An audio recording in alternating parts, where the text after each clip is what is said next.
Oh, so ito na nga. Masyadong liblib to aming pinuntahan. Kahit yung kaninang binigyan mo. Oo nga eh. Eh, babalik pa naman yata tayo doon ah. Ito. So, ang sample namin nakita ito. Ganito siya. Kakatapos na namin dumaan sa masyadong mga ganyan oh. Katapos na dumaan sa mga ganyang daanin. Sa pagkakakipot, marami rin alimango, hindi lang kami makatsyempo kasi maga pa. So dapat ay gabi. Yan.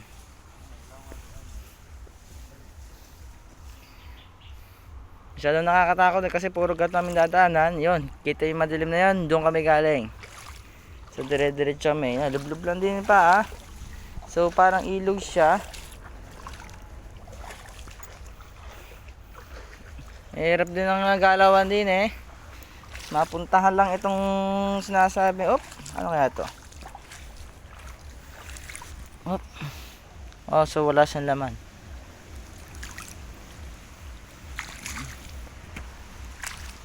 Yan.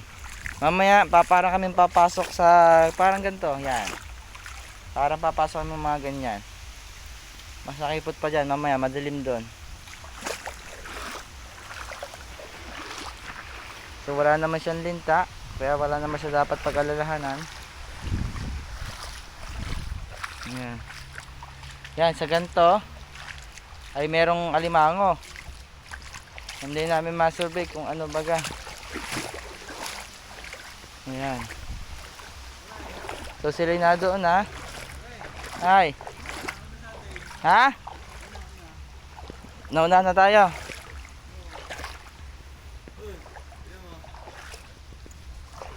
Yan, so ito pa ako nalubog. Ah, ang lalim.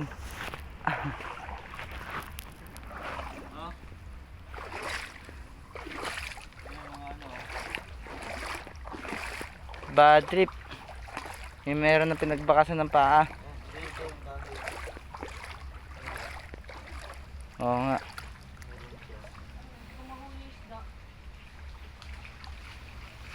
So yan, medyo nakakatakot. Makmak natin planggana makmak.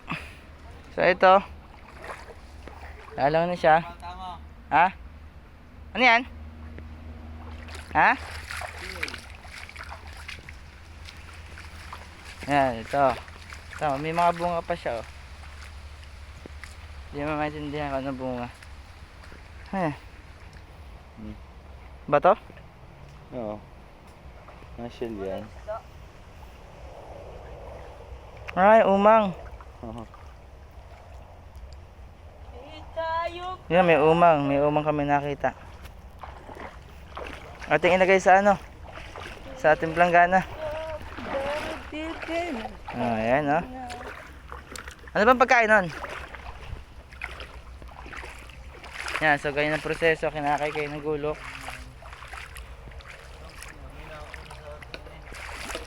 So medyo malayo na rin kami sa aming destination.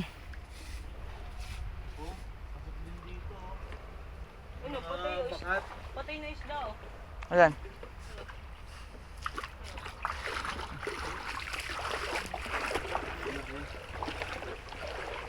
Kung mahuli may painatalong isda din eh.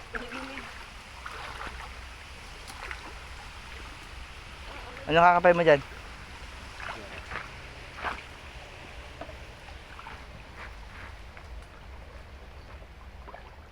So mamaya papasok ng mga ganyan. Yan, ganyang kaliblib. Ano mo?